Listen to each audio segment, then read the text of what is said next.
بسم اللہ الرحمن الرحیم۔ السلام علیکم ناظرین، آج کا جو موضوع ہے وہ ہے شب برات۔ یہ رات بہت بابرکت والی رات ہے۔ اس رات کو عبادت کیا کریں اور اللہ کی طرف سے جو چیز بھی مانگیں گے وہ آپ کو ملے گی۔ خاص کر جب شام کا وقت ہو تو مغرب کی نماز کے بعد قبرستان ضرور جائیں، کیونکہ آپ سرکار حضرت محمد مصطفیٰ صلی اللہ علیہ وآلہ وسلم تشریف فرما تھے اور آپ نے اپنی امت کے لیے دعا مانگی تھی، تو ہمیں بھی جانا چاہیے۔ سنت بھی پوری ہوگی اور ایمان بھی تازہ ہوگا۔ جو چیز بھی مانگیں گے پوری امت کے لیے مانگیں، اللہ تعالیٰ آپ کے اور میرے حال پہ رحم فرمائے۔ کوٹ کے نفل نہ پڑھو تو بھائی نفل ہم نے پڑھنے اللہ کی رضا کے لیے، ہمیں کسی بندے سے ڈگری لینے کی ضرورت نہیں، نہ تو ہمارے اور رب کے درمیان معاذ اللہ کوئی وسیلہ ہے کہ تو کہے گا تو پڑھیں گے، جب دل کرے گا پڑھیں گے، اور جتنے دل کرے گا پڑھیں گے۔ ہم تو نفل کہہ رہے ہیں اس کو، ہم نے کب کہا ہے ضروری ہے جو عشاء پڑھ کے سو جائے فجر تک سویا رہے، ہم اس کو گناہ گار نہیں کہہ رہے، لیکن یہ ضرور کہیں گے کہ گولڈن چانس مس کر دیا اس نے، چانس مس کیا ہے۔ یہ تو اللہ کی رحمت کا موقع تھا۔ حضرت سیدہ عائشہ صدیقہ رضی اللہ تعالی عنہ ارشاد فرماتی ہیں کہ شعبان کی 15ویں رات تھی، یعنی شب برات کی رات، فرماتی ہیں شعبان کی 15ویں رات تھی، میں نے اچانک نظر ڈالی تو حضور میرے بستر میں تھے، پھر میری نظر پڑی تو حضور نہیں تھے، میرے دل میں گمان آیا، خیال آیا کہ شاید کسی اور زوجہ کی طرف حضور کا میلان طبع ہو گیا ہو، وہاں تشریف لے گئے ہوں۔ فرماتی میں اٹھی باہر گئی تو نبی کریم علیہ السلام جنت البقیع میں تھے، قریب ایک جگہ پہ حضور دعائیں مانگ رہے تھے۔ فرماتے میں گیا تو حضور فرمانے لگے ابو بکر کی بیٹی تو نے کیا گمان کیا کہ اللہ کا رسول تیری حق تلفی کرے گا؟ عرض کی حضور آپ مالک ہیں، کہیں اور جانا چاہیں تو میری طرف سے پابندی نہیں۔ کہتی ہے وہاں کھڑے کھڑے میرے رسول کریم نے بیان فرمایا، یہ ترمذی کے لفظ ہیں، حضور نے فرمایا عائشہ یہ شعبان کی 15ویں رات ہے، مدینے میں سب سے زیادہ بکریاں بنو کلب کا قبیلہ پالتا تھا، فرمایا آج کی رات بنو کلب کے قبیلے کی بکریوں کی تعداد کے مطابق اللہ میری امت کے لوگوں کی بخشی فرما دے۔ یہ وہ رات ہے۔ جناب عائشہ صدیقہ رضی اللہ تعالیٰ عنہ نے بات رات کو سنی تنہائی میں نبی پاک سے، رات کو تنہائی میں حضور سے سنی، سویرے جناب عائشہ نے کل امت کو بتائی۔ اگر یہ بات اہمیت والی نہ ہوتی تو بی بی صاحب آگے روایت کرتی، یہ کتابوں میں آتی، یہ لوگوں کو بتاتی۔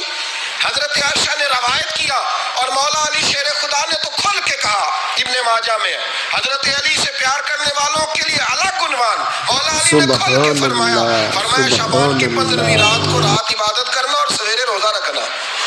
حضرت علی کا لفظ بھائی نہیں سیاستہ میں، رات کو روز عبادت کرنا، دن کو روزہ رکھنا۔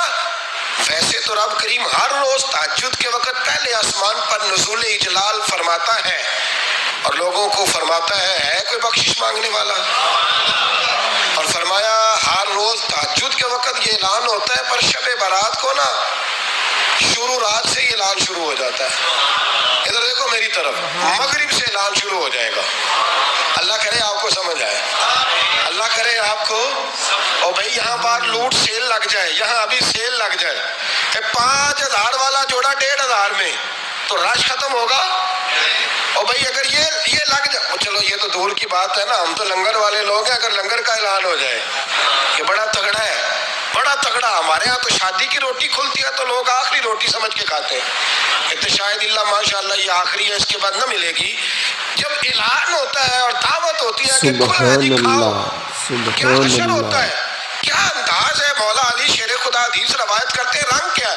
فرمایا باقی راتوں میں نا تھوڑا سا پیکج ہوتا ہے، تھوڑا سا آخری حصے میں رات کے شب برات کو نا رات چڑھتے ہی اللہ پہلے آسمان پر جو اس کی شان کے لائق ہے نزول جلال فرماتا ہے، اور پہلا جملہ یہ فرماتا ہے کوئی معافی مانگنے والا؟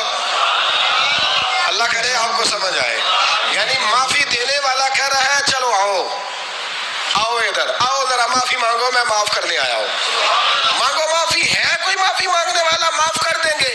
اور آپ فرماتے ہیں ہے کوئی رزق مانگنے والا؟ وہ جو بڑی درخواستیں دیتے پھرتے ہیں نا مختلف اداروں میں، وہ ایک درخواست نا کل شب برات والی رات بھی دیں، اللہ کرے آپ کو سمجھ آئے. وہ جو کہتے ہیں نا بڑے بڑی کمپنیوں میں نے اپلیکیشن جمع کرائی ہے تو کہیں کام نہیں بن رہا تو نسخہ دے رہا ہوں, ایک اپلیکیشن کل رات بھی جمع کراؤ انشاءاللہ کام بن جائے گا. اور میں نہیں کہہ رہا, مولا علی شیر خدا فرما رہے ہیں, اور وہ خود نہیں فرما رہے, وہ نبی پاک کا فرمان نقل کر رہے ہیں, اور وہ رسول اللہ صلی اللہ علیہ وسلم کی بات نہیں بیان کر رہے. وہ کہتے ہیں رب فرماتا ہے کوئی روزی مانگنے والا, سارے سیٹھوں نوابوں جاگیرداروں کے پاس جا جا کے تھک گئے ہو, ایک دن میرے کہنے پر, ایک رات, ایک دیہاڑی ذرا شب برات والی لگا کے تو دیکھو. پر شرط یہ ہے کہ یقین کامل ہو, ارادہ یہ, مطلب اللہ معاف کرے آپ نے ناراض نہیں ہونا, لیکن وہ ماحول اس طرح کا ہے کہ شب برات پہ ایک دو ساتھی کو کہا رات کو عبادت کر کہتے جی وہ تو ٹھیک ہے پر سویرے چھٹی نہیں, کام کرنا ہے. یعنی رب کہہ رہا ہے کہ تو آ جا شب برات کی رات, جو مانگے گا وہ تجھے, لیکن یہ ادھر نہیں توجہ کر رہا. یہ کہتا ہے سویرے 10 بجے دکان نہ کھلی تو مشکل ہو جائے گی, دفتر نہ گیا تو حالات آپ دیکھیں ذرا. اب جب یقین اس طرح کا ہو تو پھر تو بھائی ساری زندگی اداروں میں درخواستیں دینی ہے. پھر آپ جیسا آپ کا مزاج ہوگا, اللہ تعالیٰ تو بندے کے گمان کے قریب ہے. تو میرے رسول پاک علیہ السلام نے ہمیں یہ میسج دیا, پیغام دیا, فرمائے اس رات جو اولاد مانگے گا رب اسے بھی عطا فرمائے گا, اس رات جو اللہ سے بخشش مانگے گا اللہ اسے بھی دے گا, اس رات جو رب کریم سے عزت مانگے گا اللہ اسے بھی عطا کرے گا. شارحین نے لکھا اس رات جو رب سے پردہ پوشی مانگے گا اللہ اسے پردہ پوشی بھی عطا کرے گا, جو جنت کا سوالی ہوگا رب اپنے فضل سے عطا فرمائے گا. کوشش فرمائیں, کوشش فرمائیں. 10 محرم کو ہمارے ہاں لوگ جاتے ہیں قبرستان, وہ کسی حدیث سے ثابت نہیں, میں منع نہیں کر رہا, جائیں 9 محرم کو جائیں, 10 کو جائیں, 11 کو جائیں, 8 کو جائیں, سفر میں جائیں, ربیع الاول میں جائیں, قبرستان میں جب بھی جائیں, منع نہیں ہے. لیکن شب برات والی رات تو خود رسول کریم گئے ہیں نا قبرستان. اب جو بات میں نے سمجھانی ہے اس کو سمجھیں, نبی پاک کی والدہ کا مزار نہیں ہے وہاں جنت البقیع میں. حضور کے کو بھائی بہن, حضور کیا کرنے گئے, امت کی بخشش کے لیے گئے. شب برات کی رات لالچی نہ بنے کہ صرف میں نے اپنے لیے روزی مانگنی ہے, کل امت کے لیے مانگے رب کریم سے, مانگے اپنے بھائی کے لیے, مانگے اپنی بہن کے لیے, مانگے اپنے بیٹے کے لیے, مانگے اپنی بیٹی کے لیے, مانگے اللہ کریم. یہ مانگنے کی رات ہے. پچھلی راتی رحمت رب دی کرے بلند آوازہ, بخشش منگن واریاں کارن کھلا جے دروازہ. ارے اللہ کی بارگاہ میں اس رات کو کھل کے دعا مانگے. قبرستانوں میں نا کچھ قبریں ایسی ہیں کہ جو بتاتی ہیں کہ سالوں بیت گئے ہیں کوئی آیا نہیں. کچھ قبریں بتاتی ہیں, اور کچھ بڑے قبرستان بڑے شہروں میں ایسے بھی ہیں کہ جن کا گورکن کہتا ہے کہ مجھے کمیٹی نے کہہ دیا ہے جہاں 4-5 سال کوئی نہ آئے وہاں نئی قبر بنا دیا کرو, وہاں نئی قبر بن جاتی ہے معاذ اللہ. او بھائی کچھ ہیں ایسے, کچھ ہیں. یہ جائے نا اکبر بادشاہ یہاں لیٹا ہے لاہور میں, تو شعر لکھا ہوا ہے, بر مزارے ماں غریباں نے گلے پروانہ سوزز نے صدائے بلبلے. فارسی کا مقولہ لکھا ہے اس کی قبر پہ, کہتا ہے میں وہ غریب ہوں, اعلیٰ بادشاہ ہے مقبرے میں لیٹا ہے, کہتا ہے میں وہ غریب ہوں کہ نہ یہاں کوئی پروانہ آتا ہے نہ بلبل آ کے گیت گاتی, کوئی آتا ہی نہیں, کوئی فاتحہ نہیں پڑھتا, کوئی فاتحہ نہیں پڑھتا. او بھائی کئی قبریں ایسی ہیں جن پہ سالوں بیت گئے, کوئی لوٹا نہیں. اور مشکات میں حدیث ہے, میرے نبی کریم علیہ السلام نے فرمایا جو قبر میں ہوتا ہے وہ تو اس آدمی کی طرح ہے جو دریا میں ڈوب رہا ہے اور وہ انتظار کر رہا ہے کہ میرا بیٹا میرے لیے دعا مانگے, میری بیٹی دعا مانگے. پر بیٹے کو تو 27 سال ہو گئے, ملک سے باہر ہے, کاغذ بنے گے تو ابے کی قبر پہ آئے گا نا, اس کے تو کاغذات ہی نہیں مکمل ہو رہے. وہ بیٹے کو تو مشکل ہے بڑی, وہ تو کاغذات نہیں بن رہے, وہ تو دولت کا مطالبہ پورا ہوگا تو جبھی وہ کام ہوگا نا. انتظار ہو رہا ہے قبروں میں میرا بیٹا دعا کرے, میرا بھائی دعا کرے. اور اگر بچہ دفن ہے تو وہ کہتا ہے میری ماں دعا کرے, میرا باپ دعا کرے. کوشش کریں شب برات بعد از مغرب یہ رواج پیدا کریں, یہ رسول اللہ کا طریقہ ہے صلی اللہ علیہ وسلم. قبرستان میں جائیں اور جا کر کے وہاں اللہ تبارک و تعالیٰ سے دعا مانگیں کہ یا اللہ جو اس قبرستان میں لیٹے ہیں وہ بھی, اور جو آج تک کلمہ پڑھنے والے دنیا سے گئے وہ بھی, اور جو قیامت تک جائیں گے وہ بھی، اے اللہ تو سب کی بخشش فرما دے۔ اللہ کی رحمت کو محدود نہ کریں کہ صرف مجھے بخش دے، اسے کہیں یا اللہ کل کی بخشش فرما۔ ساری امت کے لیے دعا کریں، شب برات کی رات نفل پڑھیں۔ ہمارے ہاں محفل ہوتی ہے ہر سال، الحمدللہ بڑے شوق سے، بڑا خوبصورت ہم اہتمام کرتے ہیں، لیکن میں اکثر دوستوں سے کہا کرتا ہوں کہ جن کو اکیلے میں نفل پڑھنے میں مزہ ہے وہ اکیلے میں پڑھیں۔ سبحان اللہ، کتنی کھلی بات کر رہا ہوں، میں پابند نہیں کر رہا کہ آپ یہاں آئیں گے محفل میں آئیں گے ضروری ہے بھئی، آپ کو اکیلے میں مزہ آتا ہے نا۔ کچھ لوگ تنہائی میں ہو تو دل زیادہ لگتا ہے، وہ تنہائی میں کریں اللہ اللہ کوئی حرج نہیں، لیکن کچھ ایسے ہیں کہ نعت سنتے ہیں تو دل نرم ہوتا ہے، تقریر سنتے ہیں تو دل نرم ہوتا ہے، تو جن کا اس طرح نرم ہوتا ہے وہ مسجد میں آئے، بات سنیں۔ کچھ کو سب کے بیچ بیٹھ کے رونا آتا ہے۔ حضرت سعدی شرازی فرمایا کرتے تھے کچھ لوگوں کے آنسو مجھے رلا جاتے ہیں، فرماتے ہیں کچھ کی آنکھیں دیکھ کے رو پڑتا ہوں، لہٰذا میں جب بھی ذکر کرتا ہوں محفلوں میں بیٹھ کے کرتا ہوں، تنہائیوں میں مجھ سے نہیں ہوتا، تو جس سے نہیں ہوتا وہ آئے نا، مسجد میں آئے، عادت کریں، کل مغرب سے پہلے پہلے کام سمیٹ لیں سارے، اور مغرب کے بعد یہ رات شروع ہوگی، مغرب کے بعد ایک چھٹی کر لو اللہ رسول کے لیے، کر لیں گے انشاءاللہ تعالی ایک چھٹی، اور توبہ کی رات ہے یہ، توبہ کرنی ہے۔ توبہ کس کو کہتے ہیں؟ توبہ کا معنی ہے پچھلے گناہ پر پچھتانا، شرمسار ہونا، کہتے نہیں اے کاش میں نہ کرتا، اور وہ لفظوں میں نہیں جملوں میں نہیں، توبہ رٹی رٹائی نہیں، شرمسار ہونا اور آئندہ گناہ نہ کرنے کا پکا ارادہ کرنا، اس کا نام توبہ ہے۔ دیکھیں اللہ تعالیٰ فضل کرے، میں نے پچھلے سال کہا تھا پھر کہتا ہوں، مسجدوں سے نا شب برات کی رات، شب قدر کی رات چیخوں کی آوازیں آتی ہیں، لوگ اتنا روتے ہیں نا، رونا چاہیے، کم روتے ہیں زیادہ رونا چاہیے، لیکن سوال یہ ہے کہ اتنا زیادہ لوگ شب برات کی رات روتے ہیں، کیا پھر سویرے بددیانتی ختم ہو جاتی ہے؟ جو رات مسجد میں کھل کے رو کے آیا ہے اس کا پروگرام ہے نا کہ اب ملاوٹ کبھی نہیں کرے گا، اب گاہکوں سے جھوٹ کبھی نہیں بولے گا، سبحان اب وہ اللہ، بددیانتی کا معاملہ کبھی نہیں کرے گا، لیکن رات روتا بھی رہے اور سویرے پروگرام یہ ہو کہ میں نے پھر لوگوں کو فریب دینا ہے، داؤ لگانا ہے، تو یہ اس نے توبہ کیا رات کے یہاں بس یہ ایکٹنگ کر کے لوٹ آیا ہے، یعنی بڑی سجا بنا کر کے سوار کر کے رات توبہ کی۔ کیا مطلب ہے توبہ کا؟ کہ توبہ آپ نے کی۔ حضرت حسن بصری سے کسی نے کہا توبہ کیا ہے؟ فرمانے لگے توبہ یہ ہے کہ جس گلی سے رب نے تجھے منع کیا ہے دوبارہ پھر تو اس گلی میں نظر نہ آئے، تو نظر ہی نہ آئے، اور جس جگہ جانے کا رب نے تجھے حکم دیا ہے پھر تو دوبارہ وہاں سے غیر حاضر نہ ہو۔ اگر یہ پروگرام ہی نہیں، ارادہ ہی نہیں، بچے ایک دو مجھے کہنے لگے کل حضرت صاحب توبہ کے موضوع پر ہم نے گفتگو کرنی ہے تو کوئی باپ بتائے کہاں پہ ہے، کچھ بچے شاگرد ہیں، کچھ مسجدوں میں جمعہ پڑھاتے ہیں، ایک نے مجھ سے کہا، تو میں نے کہا بیٹے پہلے مسجد میں جاؤ، 2 نفل پڑھو، توبہ کرو، توبہ کا ارادہ بناؤ، یہ رسم نہیں ہے۔ وہ نعت خواں بھی تو توبہ کر لینا جو شب برات کے دن لوگوں کو توبہ کرانے آیا ہے اور 25,000 کا سودا کر کے آیا ہے، تو آج اس کام سے تو توبہ کرنا، یہ نوٹ پھکوانے سے تو توبہ کرنا، یہ رسم ہے، ساری رات توبہ توبہ توبہ توبہ، یہ کیا معنی ہے اس کا؟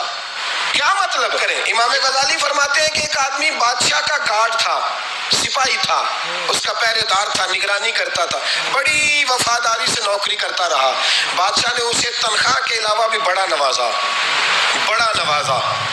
سبحان اللہ، اسے بادشاہ نے بڑے الاؤنسز دیے، بادشاہ نے بڑا کچھ دیا، مکان دیا۔ کچھ سالوں کے بعد بادشاہ کو پتا چلا کہ یہ میرے لیے نہیں آتا تھا، اس کی تو میری کنیز پر نظر تھی، اس نے تو رات کی ڈیوٹی اس لیے لگوائی تھی کہ کنیز پر نظر تھی۔ تو امام فرماتے ہیں کہ بتاؤ پھر وہ بادشاہ اس کے ساتھ کیا سلوک کرے گا؟ وہ کیا سلوک کرے گا؟ تو لوگ کہنے لگے حضور لگتا یہ ہے کہ وہ نا 4-5 حصوں میں کاٹ کے تو کتوں کے آگے پھینکے گا۔ آپ فرمانے لگے میرا رب تو بڑا ہی کریم ہے، وہ تو ایسے نہیں کرتا، لیکن بتلاؤ اگر اسے پتا چلے کہ یہ رسم کے لیے آیا ہے، اس کی تو نظر ہی مال پہ ہے، یہ تو سویرے بدلے گا نہیں، یہ تو دھوکہ دے رہا ہے، یہ تو توبہ کرنے آیا ہی نہیں، اس نے تو ڈھونگ رچایا ہے، اسے تو پہلے سے خبر ہے، تو پھر تم کیا امید رکھتے ہو؟ پھر کیا رویہ رکھتے ہو؟ شب برات کی رات دھاڑے مار مار کے رونا اور صبح اسی طرح دھوکہ دینا، اسی طرح فریب کرنا، اسی طرح جھوٹ بولنا، اسی طرح بددیانتی کرنا، اسی طرح لوگوں کو لوٹنا، تو یہ رسم نہیں ہے توبہ، توبہ تو بدل جانے کا نام ہے، توبہ تو پھر سنور جانے کا نام ہے۔ توبہ تو اس طرح ہے جس طرح حضرت ابراہیم ابن ادھم نے کی تھی۔ وقت کے بادشاہ تھے، بادشاہ جب توبہ کی تو پھر ہر چیز چھوڑ دی، پھر مال لوگوں میں بانٹ دیا اور پھر ٹاٹ کا لباس پہن کر زندگی گزاری۔ لوگوں نے کہا حضور یہ تبدیلی ہے؟ فرمایا تبدیلی نہیں، یہ میری توبہ ہے، یہ میری توبہ ہے۔ جب توبہ کی تو پھر بدل کے کی، جب توبہ کی تو پھر تبدیل کیا آپ نے۔ یہ کیا توبہ ہوئی؟ ساری رات روتے رہے، سویرے دکان پہ جا کے پھر قسم اٹھائی کہ مجھے تو پڑتا ہی 11,000 کا ہے، یہ توبہ ہے؟ تو آپ نے اور میں نے توبہ کرنی ہے تو انشاءاللہ تعالیٰ اس طرح کرنی ہے کہ پھر 15ویں شعبان کو بدل جائے۔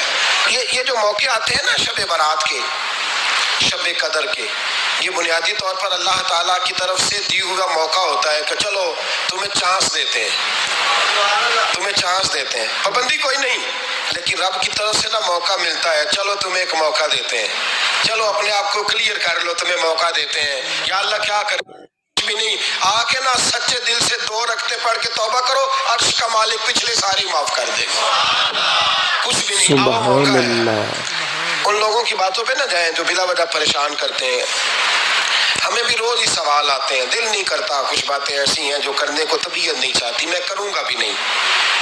لوگوں کو شب برات کا حوالہ بھی نہیں مل رہا، حالانکہ ترمذی شریف میں حدیث موجود ہے، سیاہ ستہ کی روایت ہے، ترمذی میں موجود ہے۔ پہلے کہتے ہیں سیاہ ستہ سے دکھاؤ، جب سیاہ ستہ سے مل گئی تو آپ اور کدھر جانا ہے؟ اور ابن ماجہ میں موجود ہے مولا علی کی روایت، اور ذرا ترتیب دیکھیے گا، یہ ترمذی کی حدیث ہے، امام ترمذی نے تو پورا باب باندھا ہے 15ویں شعبان پر، پورا باب۔ اب تمہاری مرضی ہے، اگر تم نئی بات کو سمجھنا چاہتے۔ اور مجھے پتا کیوں یہ شب برات کیا لگتا ہے، مجھے کبھی کبھی یوں لگتا ہے کہ رب فرماتا ہے کہ رمضان سے 15 دن پہلے ہی پکی سچی توبہ کر لے، تیاری کر، پاک صاف ہو جا، تاکہ جب رمضان آئے نا تو پھر تجھے پاک ہونے کی ضرورت نہ پڑے، بس پھر تو آتا جائے اور میں تیرے اوپر رحمت نچھاور کرتا جاؤں۔ بس تو پہلے ہی تیاری کر، 15 دن پہلے، 14 دن پہلے تیار ہو جا۔ کل رات اپنے آپ کو ذہنی طور پر تیار کریں، بچوں کو تیار کریں، گھروں کو تیار کریں۔ اب جب مہمان آتے ہیں نا بڑا کچھ کرتے ہیں، شب برات آئے تو مصلی ایک دفعہ دھویا کریں، ایک دفعہ مصلی دھویا کریں۔